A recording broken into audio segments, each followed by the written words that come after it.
Right, it's 4 o'clock, which means hello and welcome, everybody. Thank you so much indeed for joining us for this, the latest of the CHOC Foundation's webinars. So good to have you joining us for this live stream. And perhaps some of you may have clicked on through one of our platforms a little bit later after the date. Welcome to you as well.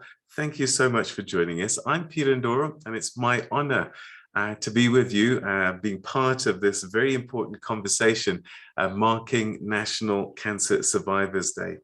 Now, before we begin, some of you may be coming into contact with CHOC for the very first time, especially if this is your first webinar. Just to let you know a little bit more about CHOC, it's a non-profit organization that advocates for health and well-being for children and teenagers with cancer or life-threatening blood disorders.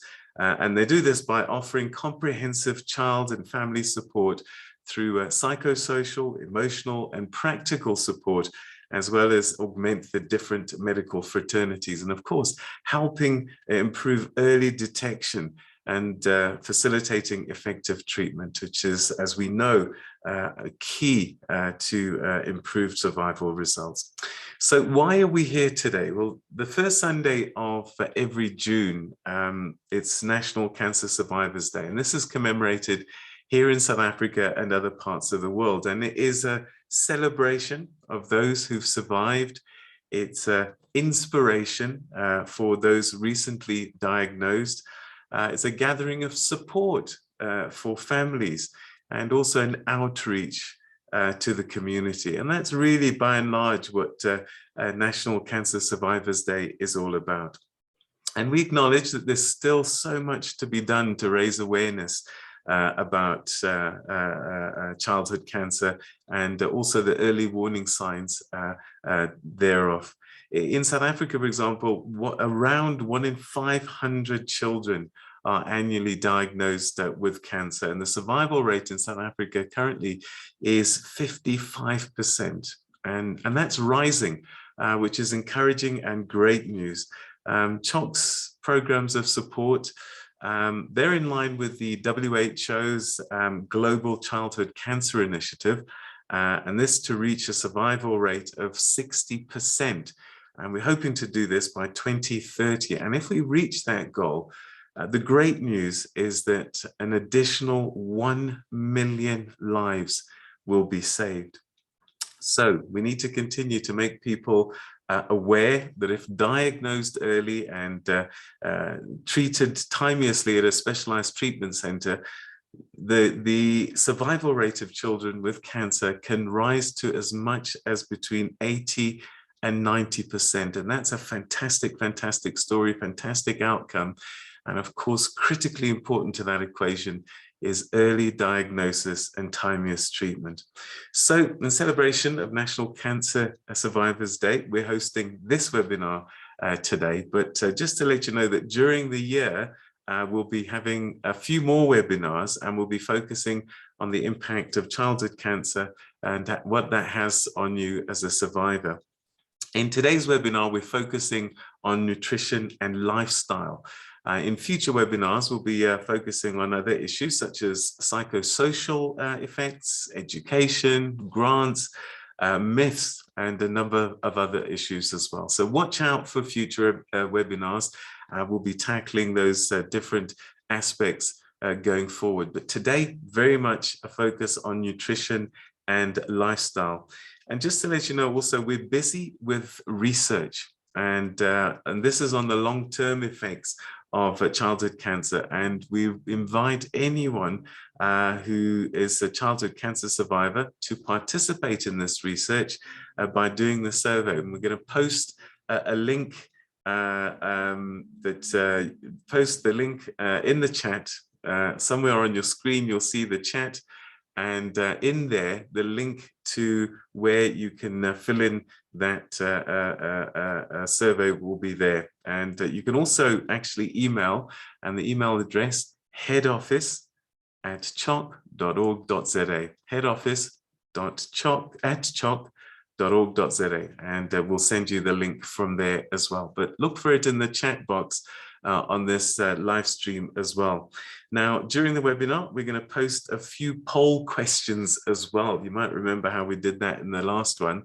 And all you have to do really is just answer them as honestly as you can, as they relate to you, as you think them, and what your feelings are. And this information will help us quite a great deal. Okay, so that's setting up the conversation, but it's very much about hearing the voices of some very important people that I'm going to be introducing you to, and also your participation. Please use the chat room as well if you want to put messages in there and communicate as we go along. So our first guest is the house supervisor at CHOC House in Pretoria, and Vuyo Xashega has been with CHOC for 4 years, and she has a passion for making a difference in people's lives, particularly those that are dealing with very difficult life challenges. So Vuyo, welcome to you. Thank you so much for joining us, and mostly thank you for the great work that you do every day. Thank you. Hi, Peter. Thank you so much for having me, and hello to everyone that is listening out there. All right, so we are part of the role that, part of your role is to look after the well-being of the caregivers and children who stay at the CHOC houses. And my first question to you is, what does CHOC do to ensure that beneficiaries staying in the CHOC houses all eat well-balanced meals? And in your view, what is a healthy meal? Okay, thank you for that question. All right, from what does CHOC do to ensure that we prepare well diets? At the CHOC houses, Peter, what we do, when we prepare the meals, we have in our minds that we are preparing the meals for children, and those children that needs a complete balanced diet for growth, neurodevelopment, and to build strong immune systems, and to also be able to fight out the infections. And you said, what is a healthy meal?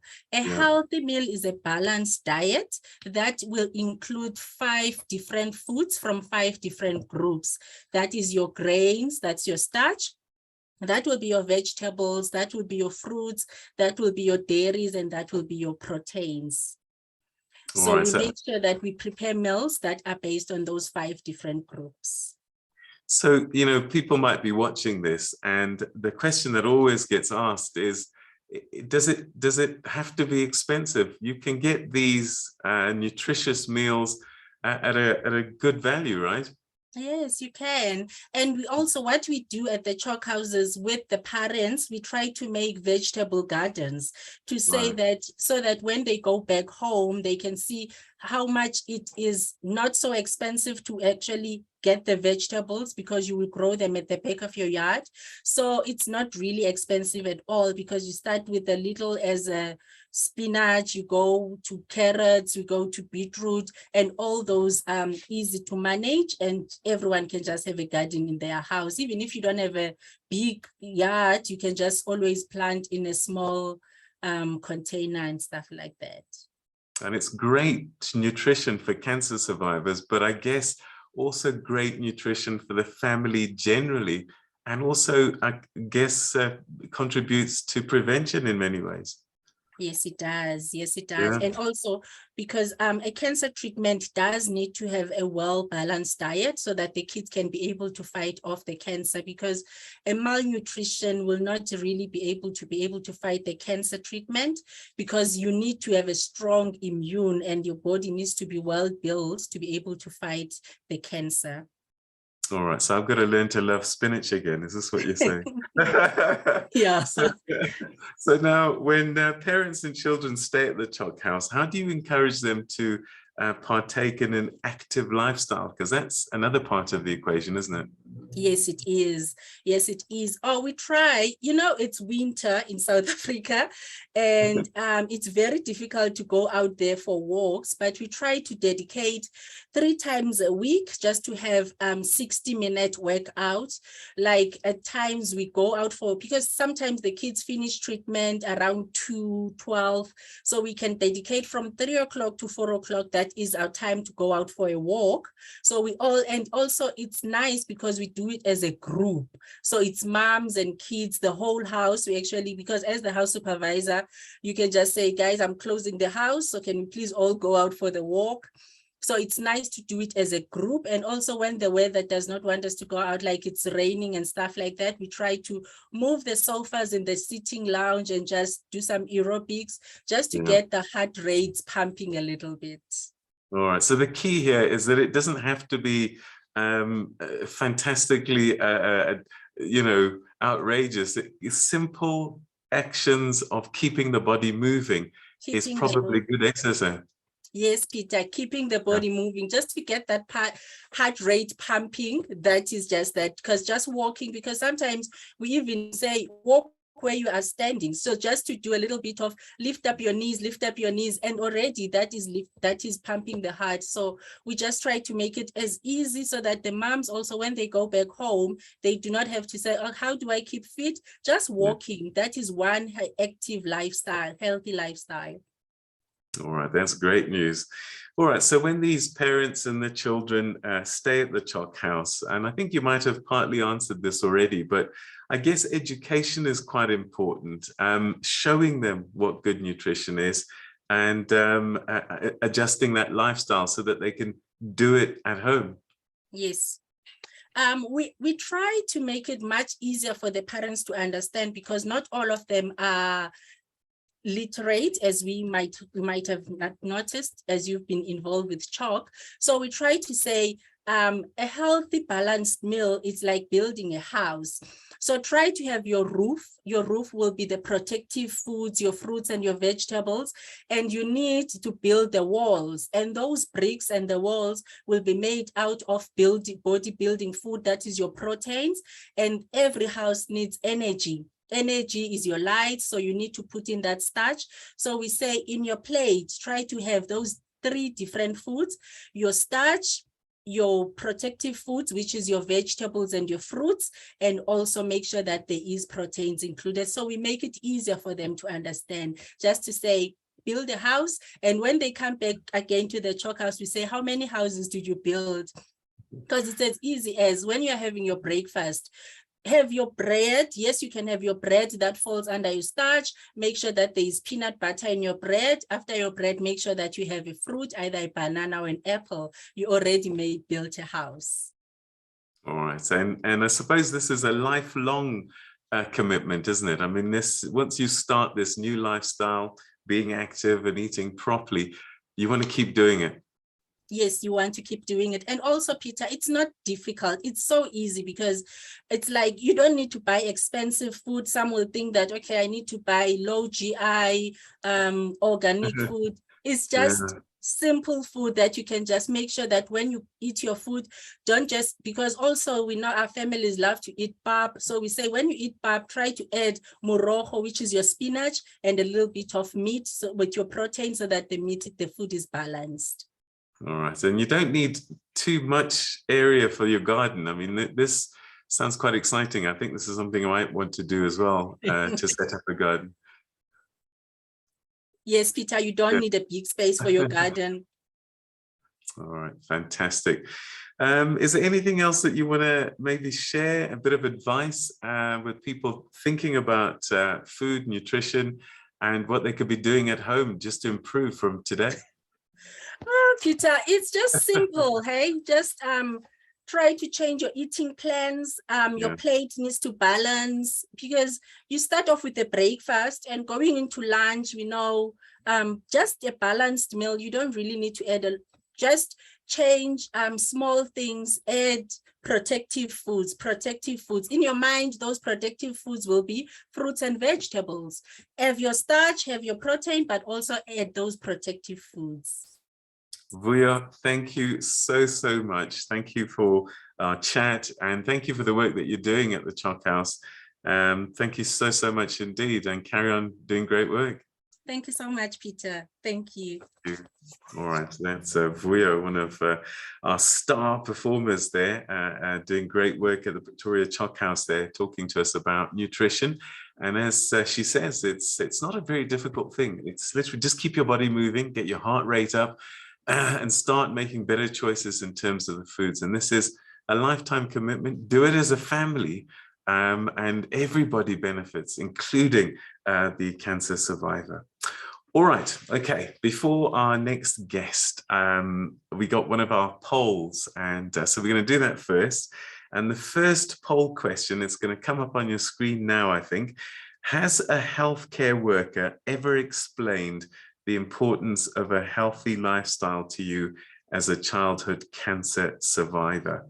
And you have three options there. 1, yes, 2, no, or 3, I can't remember. So there you go. First question, has a healthcare worker ever explained the importance of a healthy lifestyle to you as a childhood cancer survivor? Okay, so you've got to choose one. Yes, no, or you can't remember. Okay, I'll give you 30 more seconds.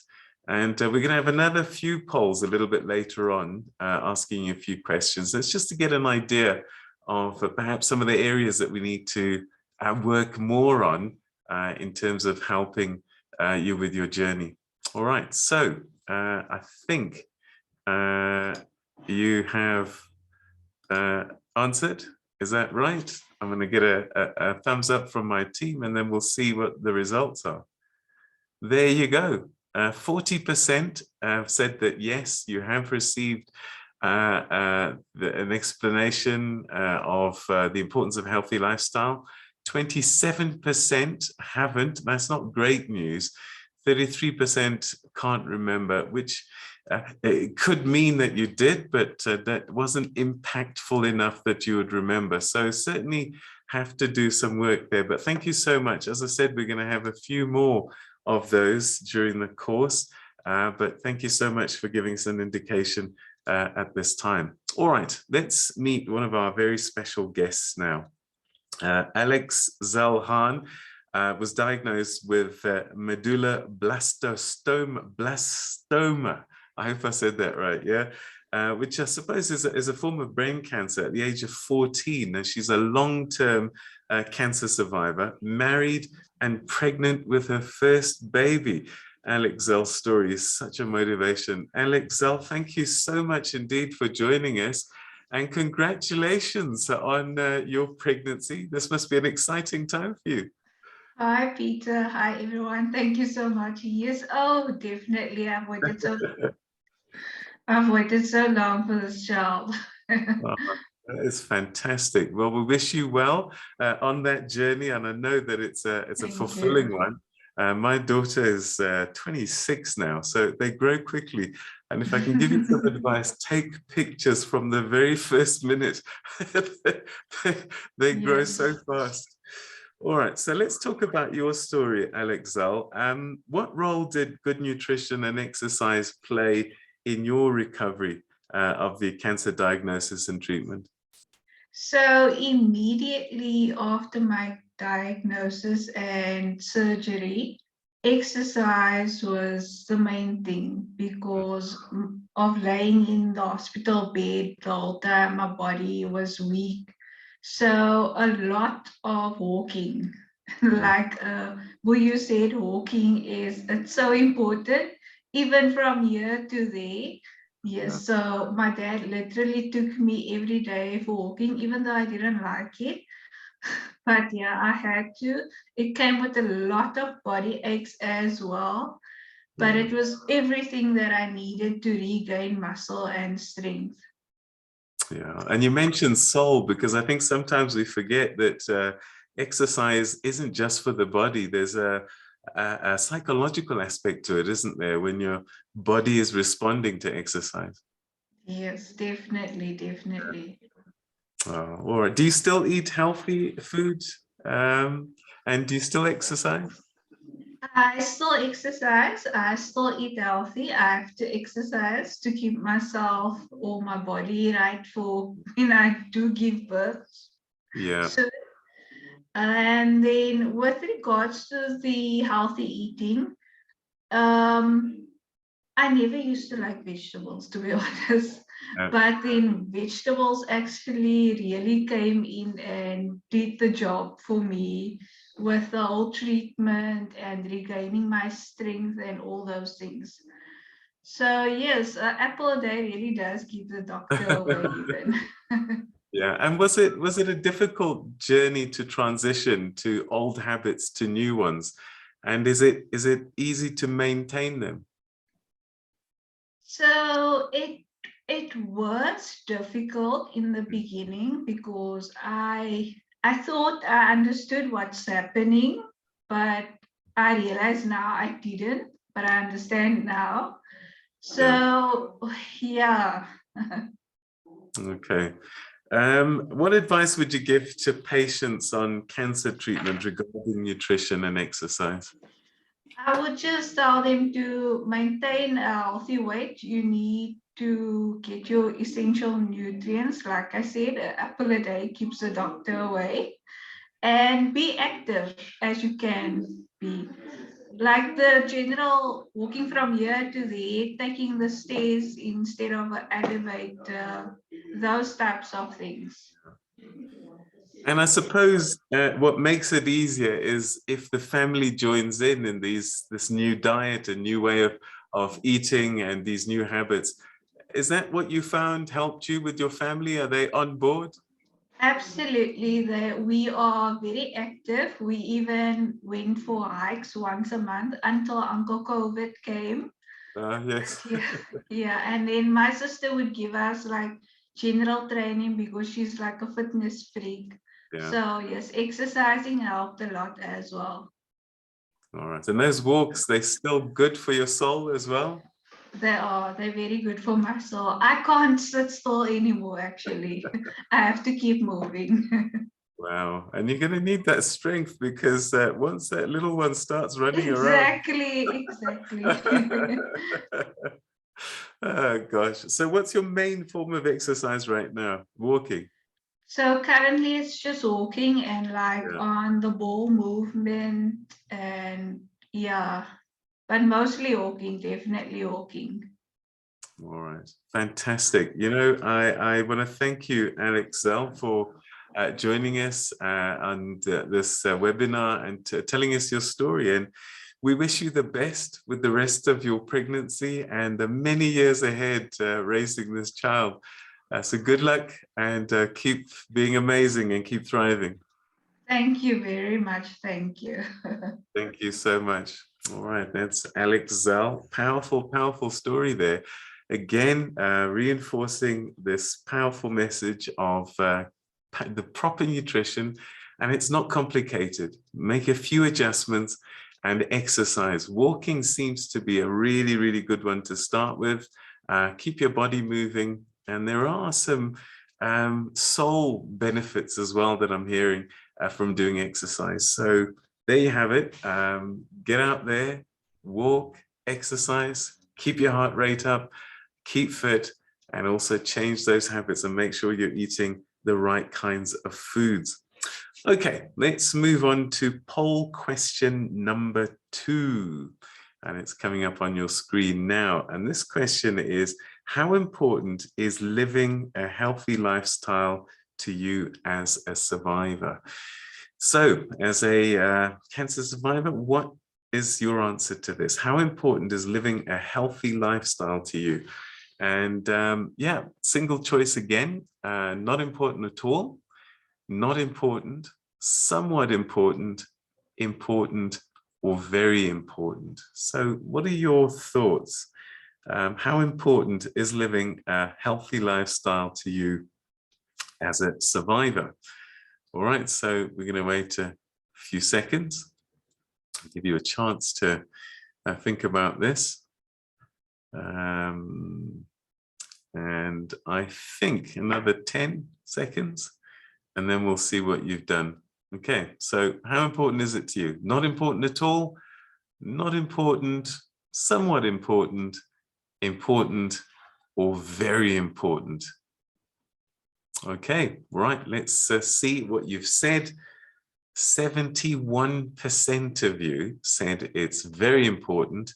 24% said it's important. So that's nearly what, 70, and then 5% somewhat important. So most of you can see and appreciate the importance of it. So that's fantastic news. Thank you so, so much indeed for sharing that with us. Okay, all right. So our next guest is a special young man as well, and I'd like to introduce his inspiring story. At 16, I've got to say we're speaking to Utman Stewart. Hey, is that correct, Utman? And your mom, Miriam, is that correct? Are you guys there? I think they might be setting up. Utman, are you there? Okay, all right. So what we'll do, we'll try and come back to Utman in a short while with his mom, Miriam, to talk about their story. But first, in fact, you know what, maybe let's go to the next poll question and then we'll go to Ilda.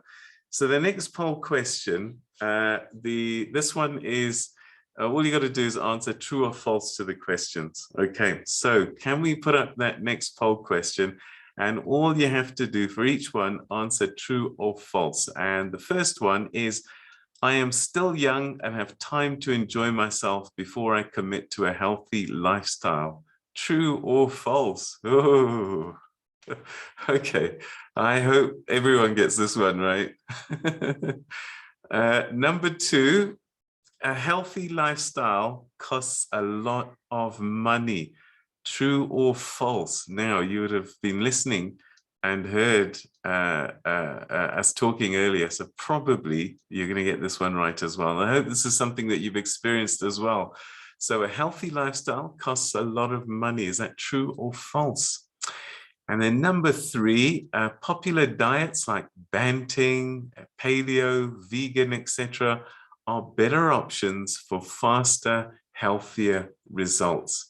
Is that true or false? Because there's a lot of diets out there, aren't there? And some of them, I don't even know what they are, but they're being advertised everywhere. So you heard Alsi Vuyo speaking a little bit earlier about the things that need to be on the plate, the categories of foods. And so the question is, popular diets like Banting, paleo, vegan are better options for faster, healthier results. What's your take, true or false? And then the last one, I don't have to exercise because I'm already on a diet.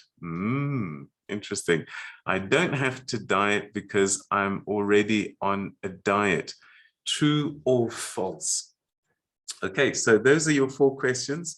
True or false? We'll give you another 30 seconds and then we'll see what the vast majority of you have decided on that. And I hope that you all got these questions right. But this is what your thoughts are. So it's just your view, so don't worry.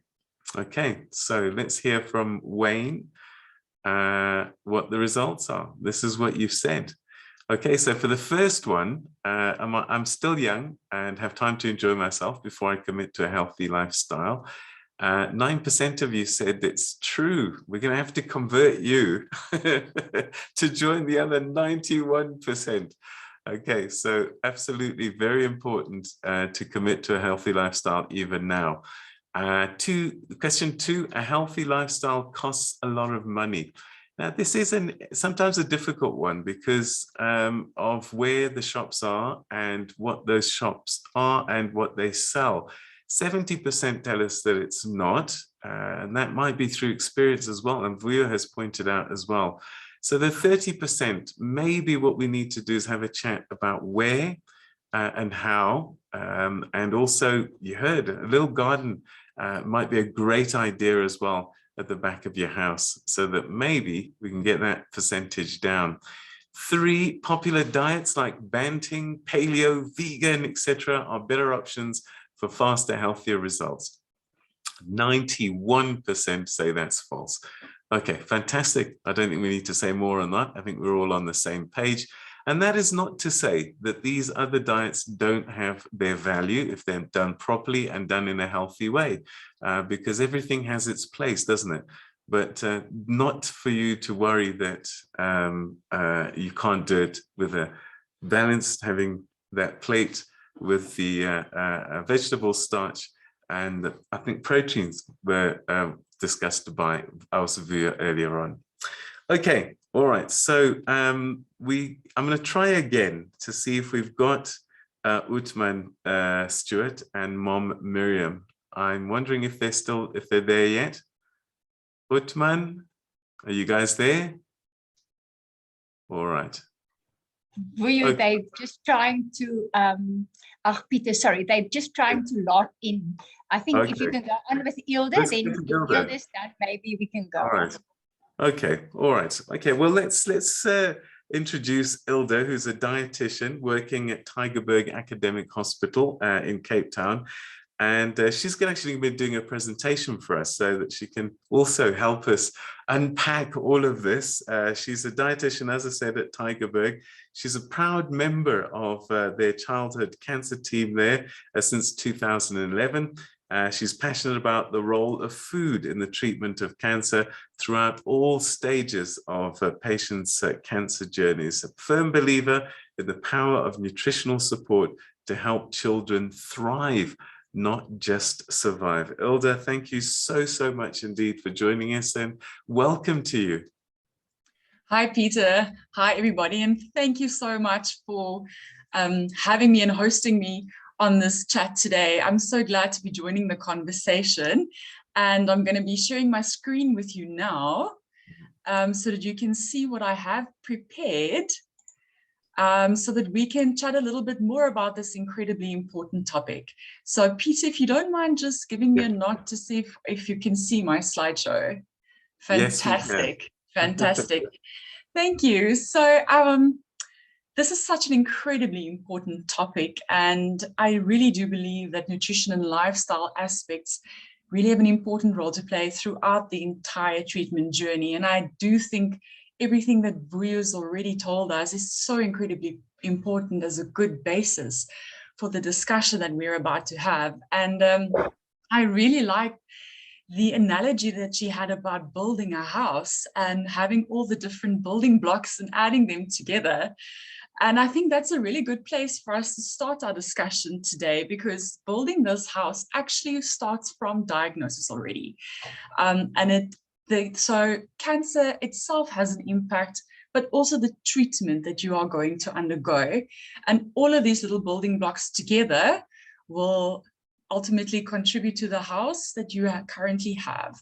So for my next slide, I just wanted to start at the very basics. You must please bear with me, but I do believe it is important to understand how your body is affected by cancer and its treatment. And as many of you may know, that by the time that you were diagnosed, the presence of cancer alone was enough to cause some side effects and to cause some weakness and weight loss already.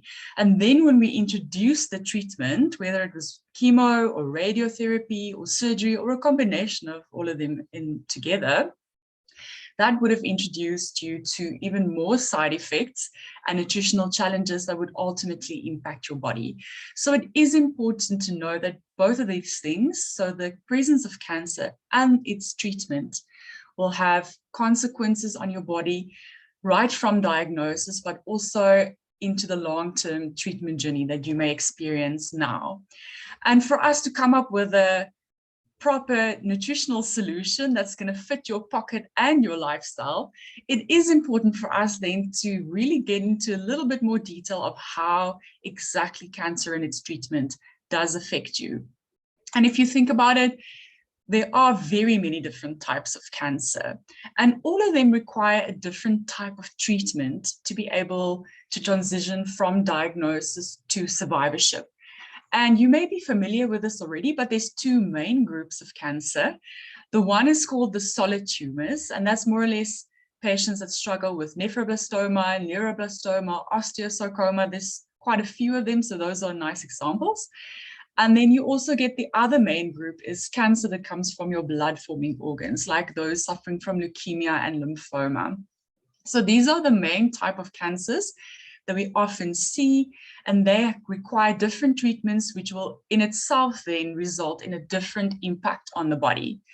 So from diagnosis already, it is important. You guys know you've been through many treatments and many hospital visits and clinic visits. And what we would do then to measure this effect on the body would usually be to do some weight measurements, height measurements. From there on, we calculate your body mass index or BMI to see if your weight for height is appropriate. Sometimes they may even have done your arm circumference assessments, and all of these form part of a thorough medical assessment to see whether you're growing well and whether you are as strong as we would actually like you to be. So often you would have noticed that weight is probably the most important or the most popular sort of assessment that happens during these medical and doctors' visits. But if you think about it, does weight really tell you how strong you are and whether you are growing well? And that's why I really wanted to share this slide with you, because it is important for us to understand that whether you weigh 50 kilos or whether you weigh 100 kilos, what is your body actually made up of? What contributes to that overall total weight of yours? And from that perspective, it is important to say, okay, then we've got bone mass that we have to account for, there's fat mass, there's muscle mass, and then there's also your organs, your blood mass, and together, if you add these up, they all contribute to your overall weight. So looking at weight alone as an indicator of whether you're strong and nutritionally repeat is not enough. We do have to look deeper. And I wanted to show this slide to you because I thought this illustrates it so nicely, is that we really have to make sure that we understand the difference between body size and your body shape, which we use weight to describe, and also your body compartments or your body composition, as in what your body is made up of. And as you'll see here, we all look different. We're all different sizes. Your length, some of us are taller, some of us are shorter.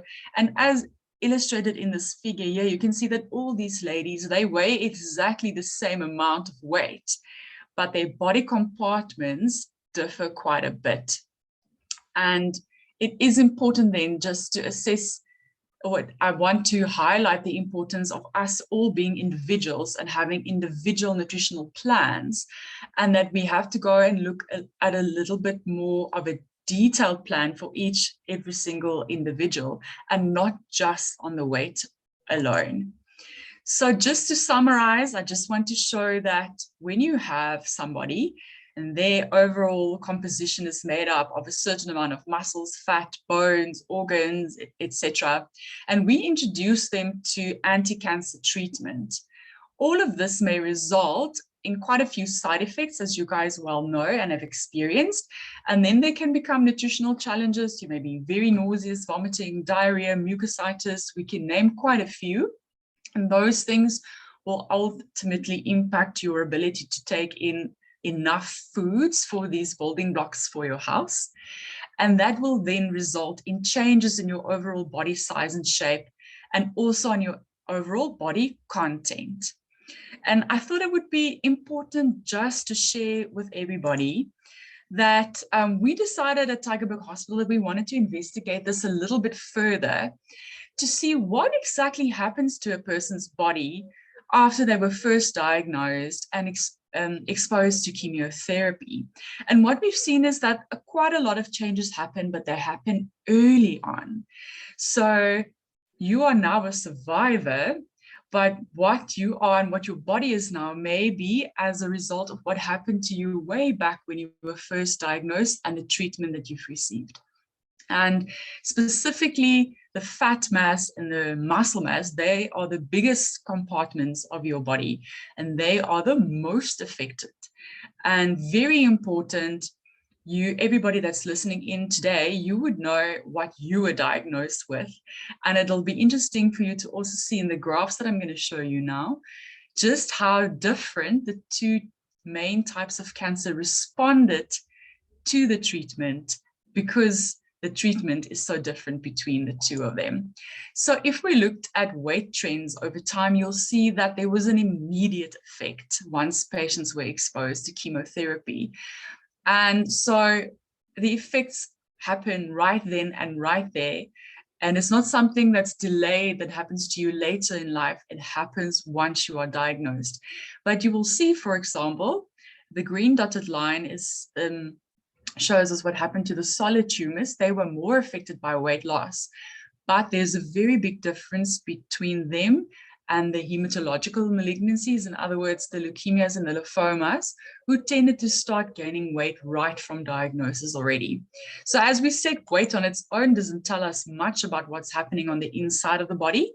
And for that reason, I want to show you what happens with the fat mass trends, because this is important. There's almost like an opposite effect on the two cancer types. And this is mainly because the patients with leukemia and lymphoma are introduced to steroids very early on, and it's very high dose steroids that they are.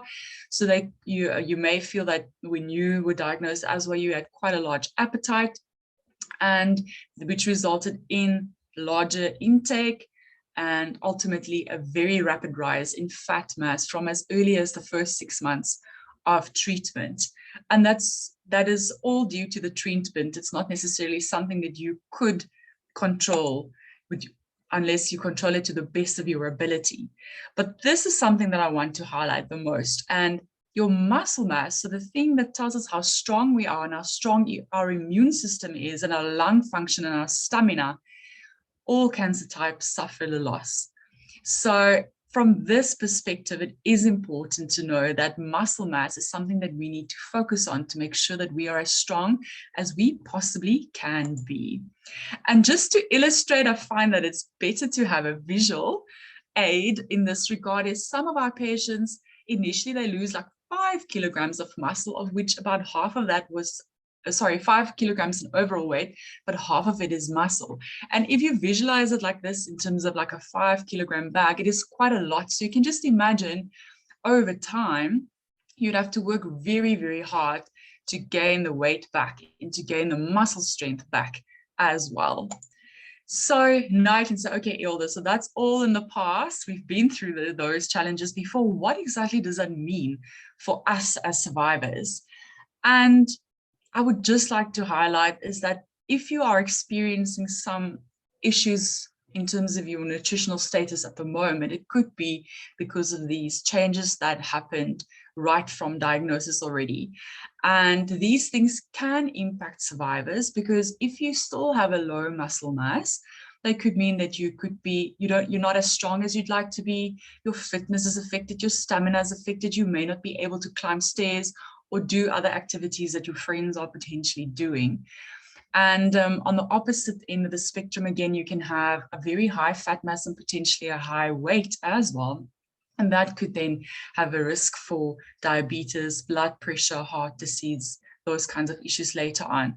So other additional problems that we also see that survivors sometimes report to us is that they still have taste changes and smell changes after they've been through their treatment. Constipation, bone problems, problems with swallowing properly, a weakened immune system. You may be dizzy, you may not be able to exercise as well as you would like because you feel like you're off balance. So all of these things together can have a negative impact on your quality of life at this very moment. But I don't want to just be all about doom and gloom. The good news is just that, especially with this talk, is that we should be aware of this. And if we have this opportunity to create awareness, we can overcome these challenges as early as we possibly can by committing and not saying, I'll do that another day, I will still want to enjoy myself. It's to be aware and to try and make a change if you are affected by these things as soon as you possibly can. Now, the next question is then going to be, how are we going to do that? And I just wanted to show you this diagram as well, because I think it is important for all of us. As we said, you have an additional body shape and length that you were born with and that you inherited, and then you had your own unique cancer journey on top of that. So it is important to identify where you are in your journey today, and then to also look at this graph and see, okay, we've got this sort of spectrum of weight extremes there, but what is your personal goals? Where in that graph do you see yourself? And what would your personal goals be? Because it has to be personalized because of the personalized treatment that you've received when you were sick before. Okay, so what is the solution then? And I'd love to just give you a simple answer, but for me, these two things are very important because we have to focus, like everybody said up until now, cost-effective ways of doing it. That includes the whole family, because you're not an island. And when you went through this cancer journey, your whole family was also affected and they supported you through this. And many of these challenges that we've mentioned, your family may also experience now, because you may have been in the hospital for prolonged times, sedentary lifetimes. I mean, Alex Zels also mentioned that COVID has really impacted our ability to be active, and it is important. It's really impacted everybody's dietary habits as well, and your exercise habits. So it is important to look at what do we eat and how much we eat of those things, and to be as active as we possibly can. Right, so I would just like to highlight two things, because these are the two body compartments that we said were most affected throughout the cancer journey. So I want to focus on muscle strength. And muscle strength is something, regardless of whether on the graph you fell in a thin body shape or whether you're in an overweight body shape at the moment, chances are your muscle strength is affected at the moment, and then you're weaker than you would like to be. And in this case, we'd really like to encourage protein-rich foods and a protein-rich intake throughout the day. And there's quite a few options, and you can choose whatever suits your lifestyle and suits your pocket the best. So meat, chicken, pork, fish. Don't forget about the dairy products. There's a whole range of them and a whole range of flavors. Eggs, peanut butter. And very important, there is a trend towards more plant-based eating and veganism in terms of a healthy lifestyle. So your legumes, etc., are also incredibly important, and you can add them too, as they tend to potentially be a bit more cost effective. So I really like what Virios also said, and Peter, you've also mentioned, is to enrich your home diet. Start with a diet that you have at home and see how you can change that maybe. Things like peanut butter is easily hidden in smoothies. If you're on a go person, you can have your smoothie for the day and add that together. Egg is also something that you can scramble, or that you can also hide in different foods if you don't particularly like the taste of egg. So there's all sorts of practical ways that we can change what we're taking in at the moment without spending a fortune. However, if you would like, there's also quite a few supplements available commercially to you in different flavors and different sizes. And once again, you can really look at what suits your pocket. Often there's specials, so look at the specials in your local shop, see what you can afford. I would really, however, caution, don't just jump in, Google random things and buy a lot of products without maybe chatting to a dietitian or a healthcare professional first to see what's going to suit your lifestyle the best. Otherwise, it's because we want to really, we want to use the money that you have effectively for your body, where you are in your journey, and not because of something that is popular at the moment. Okay. And then we combine that with exercise. So in general, the guideline is for about 20 minutes a day for everybody, your entire family, including yourself. If you can't make the 20 minutes happen, you can do 30 minutes 5 times a week. I mean, if you can go and have a walk for an hour, that's fantastic. Then you don't have to exercise necessarily every week. Exercise can also be fun. So I really want you to challenge, put on 2 of your favorite songs and try and dance nonstop to them, like all the way for that, like 8 minutes that your song is playing. Try and just dance and use that as a test to see how fit do you really think you are. Climb the stairs, see how fit you are, and you can adjust your plan accordingly. And then obviously dietitians, healthcare professionals, especially maybe physios, is important to consult. If, for example, you still struggle with joint pain at the moment, or some sort of a impairment so you would like to exercise, but you can't necessarily do it from scratch, ask a physio, ask someone for some help with regards to that. Okay, so this is the fun part, and this is not just for the survivors. It's very important that you need to just eat what you need. Okay, so it's important to, when you crave something or when you have taste changes, you really like to eat something that you can actually taste or something that you would really like. But if you eat only one slice of bread or a small packet of chips a day, more than what you need or what you're using, you can gain as much as 4.5 kilos a year, up to 5 kilograms a year. So if you multiply that by a couple of years right into your survivorship, they can obviously accumulate to have a very large effect on your overall body composition and body shape. And it is important for us to also start taking more note of what it is that we're actually putting in our body and what does these ingredients contain. And I just wanted to show you this slogan again, portion with caution, because there we have a soft drink. It's a 330 mils. And what you may not have realized, depending on the brand that's your favorite, there may be anything between 5 and 9 teaspoons of sugar in a glass alone. So who of us, if you're thirsty, especially in Cape Town, it's hot today, even though it's winter, is you'll easily polish more than one glass in one go if you're really thirsty. And I don't think any of us, whether you're a survivor or not, none of our healths or none of our bodies can do with an extra 20 teaspoons of sugar a day just from what we drink. So it really is important to start taking note of this. And especially like something like fruit juice, for example, people love drinking it because you think it's a product of fruit, so it must be healthy, but it does contain a lot of natural sugars. So even why we won't say you don't necessarily need to stop drinking fruit juice, there may be something lower energy dense that you can choose if you really want to focus on your fat maintenance and rather have the fruit themselves than having them in a fruit juice format, especially if you look at this slide, right? So the sugar content of one glass of soft drink or one glass of juice is the same as 1 kilograms of carrots. So you really need to be vigilant in terms of what you are eating and what you're exchanging that for.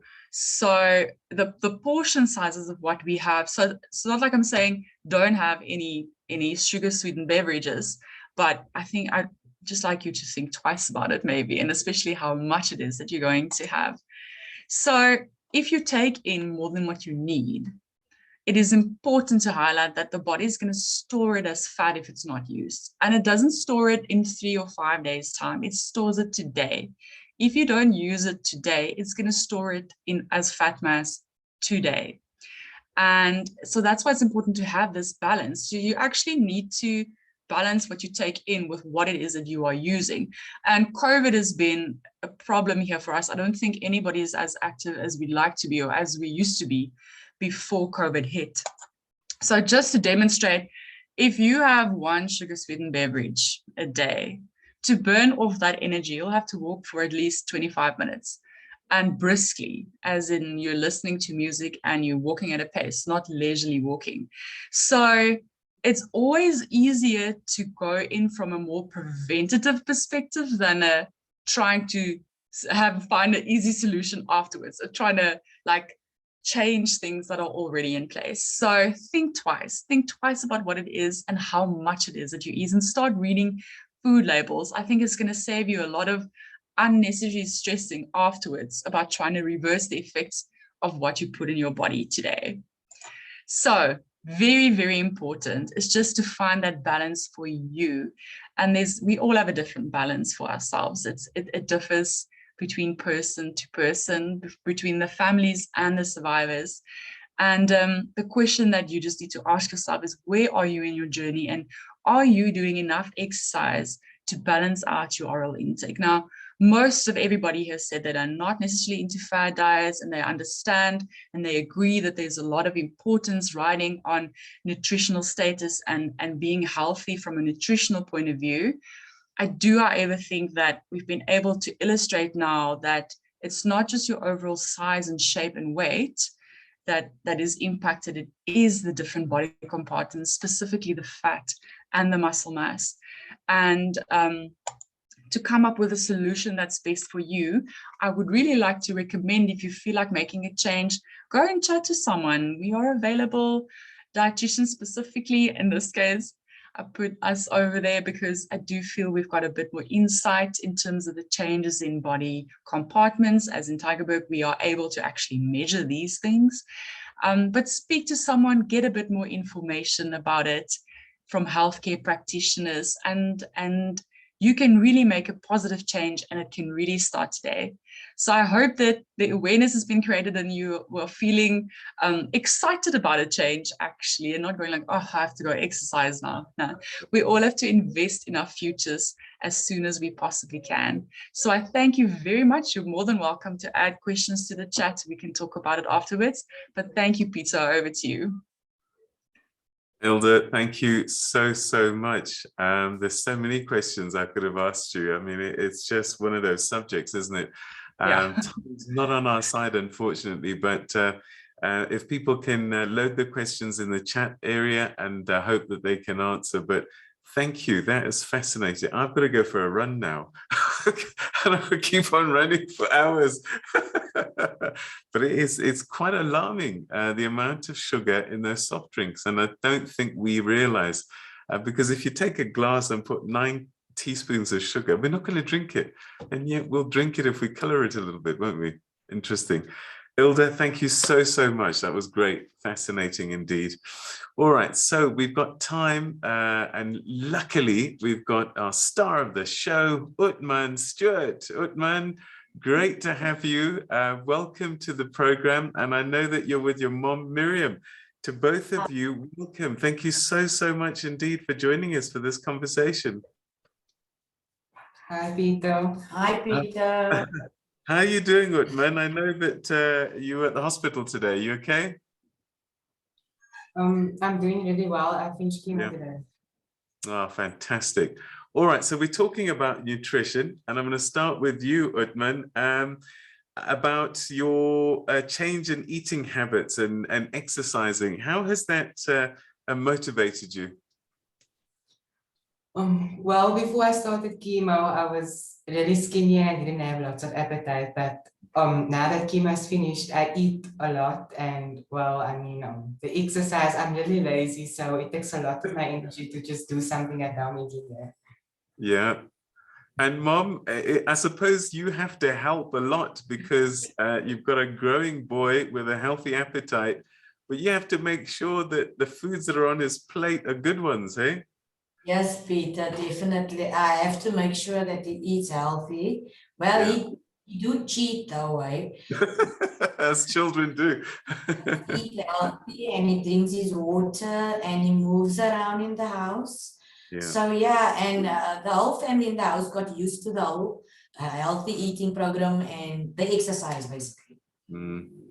And Utman, tell us a little bit about the kinds of exercise that you do when you're not feeling lazy. What's the easiest ones that you would advise other young people to try? The easiest exercise that I do is squats, Yeah. anything with my hands and my legs. But the most difficult thing that I do at home is probably I try to do push-ups and it doesn't go well. So. Well, you're looking great, I have to say. So something is working, which is fantastic. And Mom, I guess, and I keep saying this, eating as a family and getting on the same diet must make it easier, A, for him, but also as a family as well. Yes, it does. It took us long to get used to it though, but everybody just got together and decided, right, fine, this is what we eat today, this is what we eat tomorrow, just for Uthman to just stay in his, you know, his nutrition lifestyle, or his fiber lifestyle, or anything that he needed to eat, we all eat. Utman, perhaps a final question for you. What would you tell young cancer survivors and thrivers about getting to that diet and getting to that exercise? Well, I would say since I was diagnosed, my taste buds has changed a lot. I would eat something and then I would say this doesn't taste right, and then someone else would say it tastes right. So I would just tell them to eat as much as they can, try and see if everything still tastes the same. But and they are allowed to have the cheat days. I mean, I don't know, and in the week I eat healthy, but when it comes to weekends, I order some overeats, and I just allow myself to enjoy. Yeah.